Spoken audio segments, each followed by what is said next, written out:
Hi, today we're gonna be making yakisoba bun protein style.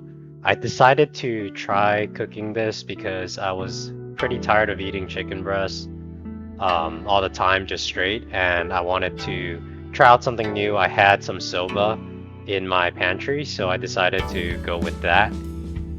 So the first thing you want to do is get, you know, some pretty thick chicken breast, and you want to open it up like I have, and basically kind of cut around the chicken breast to get it into a more flat shape. Opening up the chicken breast allows for a pocket to be created where you can put the yakisoba after the chicken breast has been cooked. We're going to be oven roasting this chicken breast folded, and by doing so, we'll be able to maintain a bun shape integrity, which will allow us to scoop in a bunch of yakisoba noodles without the noodles spilling over. For the veggies, I elected to go with cabbage, carrots, and shiitake mushrooms. A lot of traditional yakisoba contain onions, and they'll also use red pickled ginger. I couldn't find any red pickled ginger, so I just decided to use seaweed and sesame seeds as my garnish, which is also used in traditional yakisoba dishes. So that's kind of like a little added, on the top. All right, so we're gonna make our first homemade yakisoba sauce. And there's various recipes online, but I'm just going to go with what I think would be good. So we're going to start off with some brown sugar, just a couple of tablespoons. Actually 1.5 should be enough because I am gonna use honey. The reason why I want to use honey is because it'll make it more viscous. I think for yakisoba sauce, you actually want a not as liquidy of a sauce. So next thing we're gonna add is actually this tomato puree, roughly 4 tablespoons. Next is hoisin sauce, also known as oyster sauce. So this also helps add to the sweetness of the yakisoba sauce. And it also adds to the viscosity because the main ingredient for yakisoba sauce is going to be Worcester sauce, and that's like a vinegar based sauce, which means it's going to be very liquidy. We're also adding soy sauce, which is also very liquidy.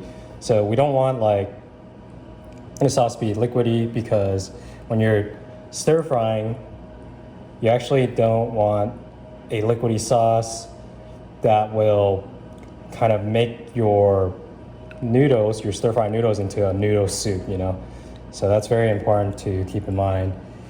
All right. So hoisin sauce, about 3.5 to 4 tablespoons. Soy sauce, we're only gonna need 3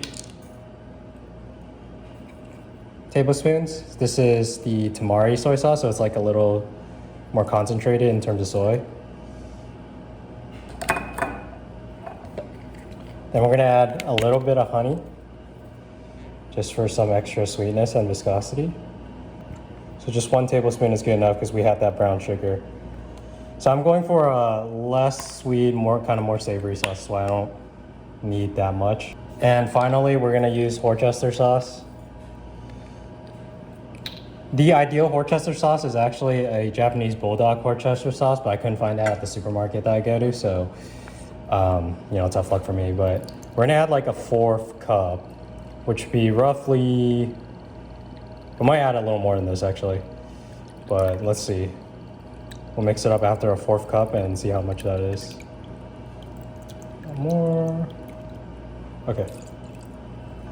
Okay, I actually think that's enough. So a 1/4 cup, 1/4 cup of Worcester sauce seems like it is enough. That's about, I don't know, probably like 6 to 7 tablespoons.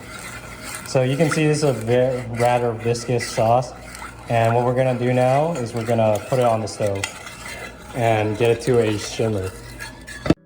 We're going to boil the sauce, and once it starts boiling, reduce the heat to medium-low and shimmer it until the sauce reaches a viscosity that is slightly thicker.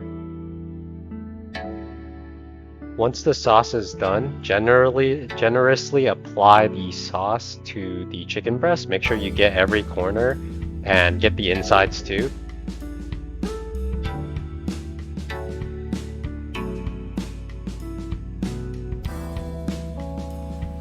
After making sure the chicken is slathered in yakisoba sauce, we are going to oven roast the chicken for 20 minutes at 385.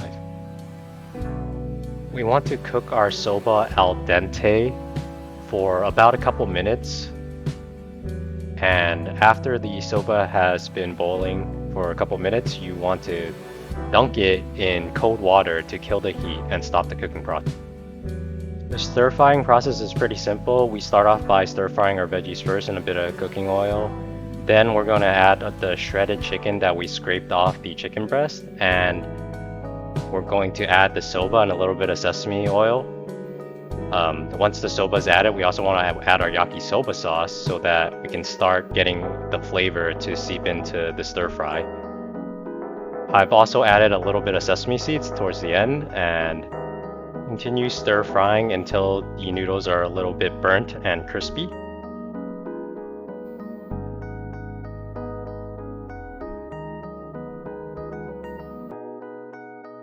Alright, assembling the yakisoba bun protein style, we're gonna open up the chicken breast steaming hot, so make sure you wear a glove.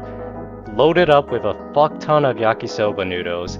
Add all that pan drip yakisoba sauce onto the noodles to give it extra taste, and top it off with some seaweed. I had a lot of fun making this meal. It made eating chicken breast taste pretty delicious. I've always wanted to make more yakisoba because that's one of my favorite dishes to eat whenever I just go out to a Japanese restaurant. So, yeah, this meal was pretty amazing for what it's worth. And if you enjoy watching my videos, please hit the subscribe or like button. As always, thank you for watching.